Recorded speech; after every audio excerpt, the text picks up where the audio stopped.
April 13th, 1204. Constantinople is in flames, but the smoke rising upward is not coming from the siege machines of an expected enemy. It is mixing into the sky from the torches lit by soldiers who wear crosses on their chests. Within the walls of the monastery of Christ Pantokrator, 43 Orthodox nuns kneel and pray. Their whispers tremble with fear. Kyrie Ellison, Lord, have mercy. From outside come heavy footsteps echoing on the stone floor, then laughter, and the sound of holy doors being broken. These women had devoted their lives to Christ. They had taken vows of chastity, poverty, and silence. If death was coming, they thought it would come from pagans or from the soldiers of another faith, not from men who shared their own. Sister Euphemia is 73. She has been in the monastery for 56 years, alive longer than most of the soldiers pounding at the door. Her hands, calloused by age and the labor of years, grip a wooden rosary so tightly that her knuckles turn white. All her life she believed that one day death would come at the hands of the enemy, but she never imagined that enemy would be carrying the cross of Christ. The voices draw closer. Wooden beams crack. A scream from the neighboring convent is cut off abruptly. A brief silence. Then the door breaks inward. The men who enter are drunk, some are laughing. Red crosses on their surcoats, and on the chests of some, the words Deus vult stitched in gold thread. God wills it. Sister Euphemia rises to her feet. Her voice, forged by years of hymn, lifts out of the chaos. We are the brides of Christ. You carry his symbol in his name. She cannot finish. A fist slams into her face. She hits the ground hard. Blood spreads beneath her silver hair. What the Catholic warriors of the Fourth Crusade did in those hours was not merely the taking of a city. This was not only a war. It was a rupture the Orthodox Church would remember as the greatest betrayal in Christian history. A devastation so deep that 8 centuries later, it is still felt in the divide between East and West. The question is not whether you can endure what is about to happen. The real question is whether you want to remember this truth, so often ignored by historical narratives. To understand how Christian soldiers could terrorize Christian nuns, you have to understand how the Fourth Crusade became the greatest catastrophe for medieval Christianity. It began in 1198. Pope Innocent III, young, ambitious, burning with holy fire, called for a new crusade. This time they would sail directly to Egypt, cut Muslim supply lines, then sweep north and retake Jerusalem. Strategic, surgical, brilliant. Tens of thousands answered. French knights, German soldiers, Italian merchants hunting profit, self-interest wrapped in piety. In 1202 they assembled in Venice, ready to sail to victory. But there was a problem, a catastrophic one. They couldn't pay for the ships. The Doge of Venice, Enrico Dandolo, was 90 years old. Legend says he was blind in both eyes but sharper than any Damascus blade. He smelled opportunity the way a shark smells blood. You owe us 85,000 silver marks, he said, his voice calm as stone. I will forgive the debt. All of it. If you do a small favor for Venice. That small favor was this. Attack Zara, a Christian city on the Adriatic coast that had rebelled against Venetian control. The Crusader leaders hesitated. Pope Innocent III had explicitly forbidden attacking Christians. The penalty was excommunication, eternal damnation. But they were broke, trapped in Venice, 30,000 armed men with nowhere to go. And they did it. In November 1202, they sacked Zara. Christian soldiers killed Christian civilians. The Pope excommunicated the entire army. And then came the second deal with the devil. A Byzantine prince, Alexios Angelos, approached them. Young, desperate, promising everything. Put me back on the throne of Constantinople against my uncle, he said. I will pay your entire debt. And I will reunite the Orthodox Church with Rome, and I will finance your entire campaign in Egypt. It sounded too good to be true. Because it was. The Crusaders turned their course toward Constantinople, the richest Christian city in the world, home to unimaginable treasures, ancient libraries, irreplaceable holy relics, and yes, home to dozens of monasteries and convents, to thousands of monks and nuns, people who believed their sacred vows would protect them. They arrived in June 1203. With a blend of diplomacy and threat, they placed young Alexios on the throne. Alexios promised heaven and delivered nothing. No money, no church union, no supplies. By January 1204, the Byzantine people were done. They overthrew Alexios. Some say they strangled him with a bowstring. Then they placed a new emperor on the throne who told the Crusaders, "Leave at once, or you will be destroyed." Now the Crusaders were trapped, broke, hungry, humiliated. They had been excommunicated, deceived, treated like fools, and they were camped outside the richest Christian city on earth. The Crusader leaders convened a council. The decision was never written down in official documents, but the outcome speaks for itself. April 9th, 1204, the Crusaders attacked. If this moment in history doesn't force you to learn more, you may be missing the lesson our ancestors tried to teach with their deaths. The most dangerous enemy is not the one who looks different from you. The most dangerous is the one who looks like you, but has convinced himself that your suffering is deserved. April 12th, 1204. Dawn. The Venetian fleet approaches Constantinople's sea walls. Massive ships with siege towers mounted on their decks. Unprecedented, brilliant, terrifying. The defenders fight desperately, but they are exhausted, outnumbered, and led by an emperor who has been on the throne for less than 3 months. By midday, the sea walls are breached. Emperor Alexios V flees through a secret gate. He takes whatever remains of the imperial treasury with him. The city is headless, defenseless, and then something snaps. There is no orderly occupation, no military discipline. The Crusader commanders lose control. What follows is 3 days that the chronicles will call the Sack of Constantinople. Nicetas Choniates is there, Byzantine historian, scholar, senator. He watches the Crusaders flood into the streets from a window. Years later, when he can find words, he writes, "They broke the holy icons and hurled the sacred relics of the martyrs into places I am ashamed to name. They drove mules and donkeys into Hagia Sophia to carry away the sacred vessels, the pulpit, the doors, the furnishings." Hagia Sophia, the greatest church in Christendom, a building that had stood for nearly 7 centuries, is turned into a stable by the Crusaders. They smash the silver iconostasis that separates the nave from the altar and load its pieces onto pack animals. As drunk soldiers cheer, a prostitute dances on the patriarch's throne. The sacred altar where emperors were crowned, where liturgy had been sung without interruption for 700 years, is stripped bare and defiled, but buildings can be rebuilt, relics can be recovered. What happens to the living is permanent. Constantinople is home to hundreds of monasteries and convents, thousands of monks and nuns devoted to poverty, chastity, prayer. They believe their vows will protect them. They are wrong. The Crusaders move through the city like a plague, Nicetas writes, and his hand trembles as the letters dry.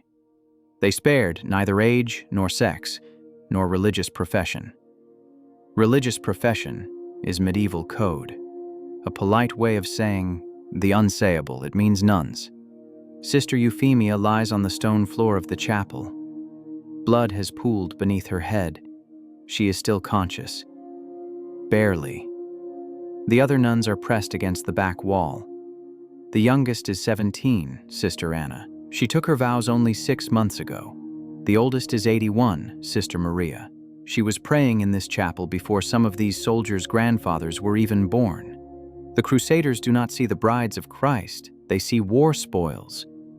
A knight steps forward. His identity is later recorded in Venetian registers. Guillaume de Champlitte, a Burgundian noble. He is in full armor. A red cross covers his chest on white linen. He is drunk enough to slur his words, but sober enough to know exactly what he is doing. "They are heretics," he says in French. The Pope himself said they have broken from the true church. A lie. Pope Innocent III never said this.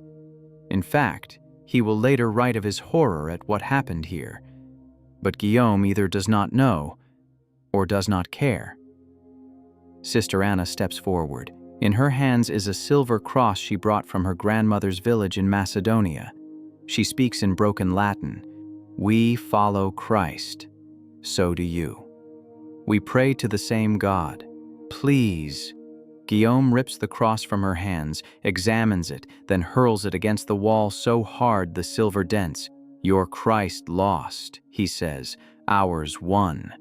What happens next is not speculation. It is documented in multiple sources, Catholic and Orthodox alike. Some write clinically, some cannot form the words.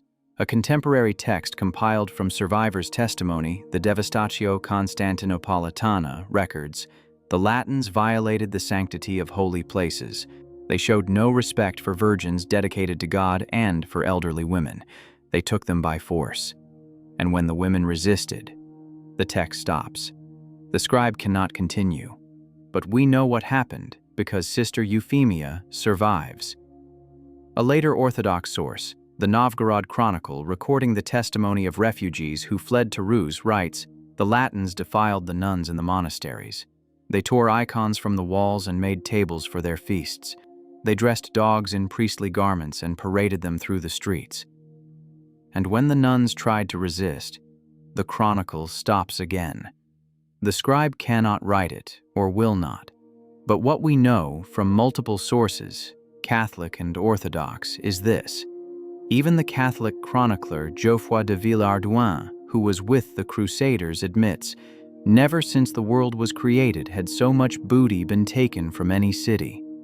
And another Catholic source, the papal legate Peter of Capua, writes to Rome in horror, they spared neither age, nor sex, nor religious profession. Sister Anna is 17. Sister Maria is 81. It makes no difference. The Crusaders take them. Not all of them die quickly. In Venetian records dated 1205, 1 year after the sack, lists appear in slave markets. Greek women of religious profession. Nuns sold as slaves by Christians to Christians. Some of these women end up in brothels in Venice. Others are sent to Crusader estates in the Levant, forced to serve in households that mocked their vows every day. A few, very, very few, are ransomed back by Orthodox communities scraping together gold they did not have. Most vanish from history. Sister Euphemia is among the few who escape. With a handful of survivors, she flees Constantinople, crosses Greece, then goes farther east to Rus. She carries nothing but her clothes and the memories she will spend the rest of her life trying to forget.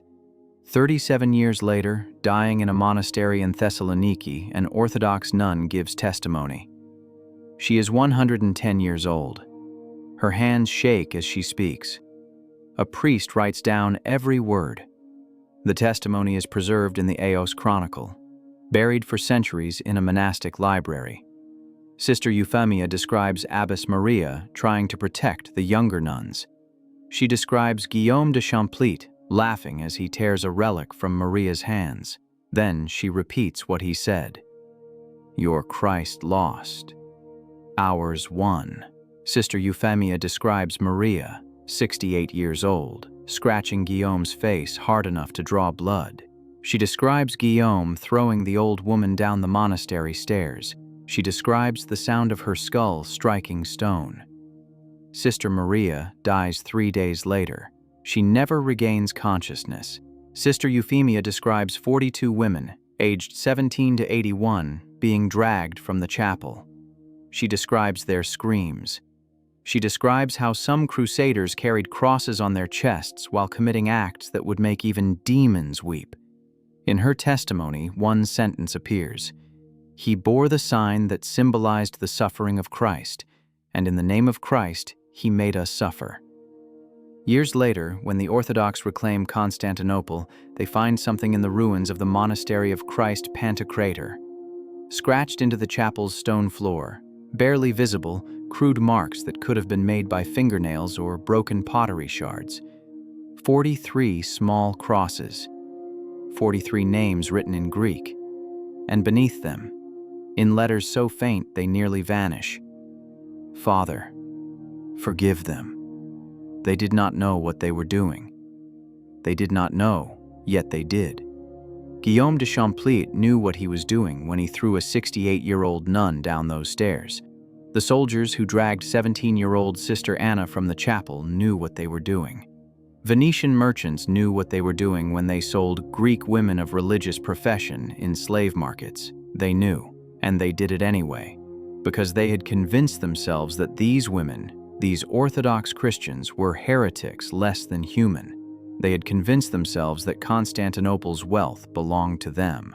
They had convinced themselves that God had commanded this holy war, and they had convinced themselves that everyone in their way, no matter how much they suffered, deserved it. They wore crosses, they prayed before battle, they took communion, and then they destroyed the people they were supposed to protect. Now we come to what happened when the world learned this. When news of the sack reaches Pope Innocent III in Rome, legend says he becomes physically ill. He writes to the Crusader leadership, "How can the Greek Church be led back to union and devotion to the Apostolic See, when it has seen in the Latins nothing but an example of cruelty and works of darkness?" The Pope, who had excommunicated the Crusaders twice, understands what his holy war has become. It has destroyed the possibility of Christian reunification. Before 1204, there was still hope. Hope that the Great Schism of 1054 could be healed. Hope that East and West could reconcile. After 1204, impossible. The Orthodox Church will remember the Fourth Crusade forever as the Great Betrayal. The moment Catholic crusaders proved they cared more for gold than for God. The moment men carrying the cross committed worse atrocities against Christian civilians than any Muslim army had done. Pope Innocent III writes a letter condemning what happened. But the damage is done. The gold is stolen. The relics are scattered across Europe. The women vanish into slavery or death, and most of the Crusaders return home as heroes. Guillaume de Champlitte, the knight who threw Sister Maria down the stairs, becomes Prince of Achaia. He rules conquered Byzantine lands for years, dies peacefully in his bed, and is buried with honor in a church built with Byzantine gold he helped loot. The Byzantine Empire, meanwhile, never truly recovers. Constantinople stands for 2.5 more centuries, but only as a shadow of its former glory. The Crusader kingdoms bleed it dry. They even fight each other for plunder. When the Ottomans conquer the city in 1453, many Orthodox see it as God's judgment, not on themselves, but first on the Latins who defiled them. Better the Turk's turban than the Pope's tiara, they say. Sister Euphemia lives until 1241. When she dies in that monastery in Thessaloniki, she is 110 years old. Before she dies, she gives one final instruction to the priest, recording her testimony. "Do not let them forget," she says. "Do not let them say this was only war. Do not let them say this was God's will." The priest nods. He copies the testimony carefully. Then he hides it in the monastery archives, because the Catholic Church does not want this story told. And for centuries, that works. Western history books describe the Fourth Crusade as a tragic miscalculation, an unfortunate deviation. They talk about the looting of Constantinople, the destruction of art and architecture. They debate whether the Crusaders were justified, whether Byzantium, with its political chaos and broken promises, deserved it. They do not mention the nuns. They do not speak of the 43 crosses scratched into the chapel floor. They do not write the name of Sister Maria, thrown downstairs at 68. They do not count 17-year-old Sister Anna, sold in a Venetian slave market. They do not acknowledge Sister Euphemia, who carried memories that bled, without stopping for 110 years. The historical record is sterilized, cleaned, made acceptable for Western readers. An audience that wants to believe the Crusades were, despite everything, fundamentally righteous. The Orthodox Church remembers differently. In Greece, in Russia, in Serbia, monasteries hold a memorial service every year on April 13th. not for collapsed buildings or stolen treasures. For violated women. For centuries, Sister Euphemia's testimony lies buried in that monastic library. Forgotten. Gathering dust. Until 1967. A Greek historian researching Byzantine reactions to the Fourth Crusade finds it in the archives of Mount Athos, an old manuscript, brittle pages, faded ink. He begins to read, and cannot stop.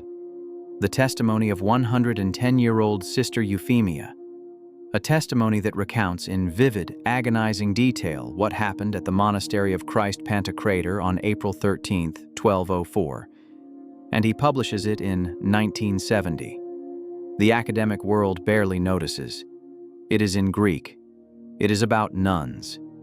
It does not fit the narrative Western historians have told for 800 years. But the Orthodox Church notices. They have always known.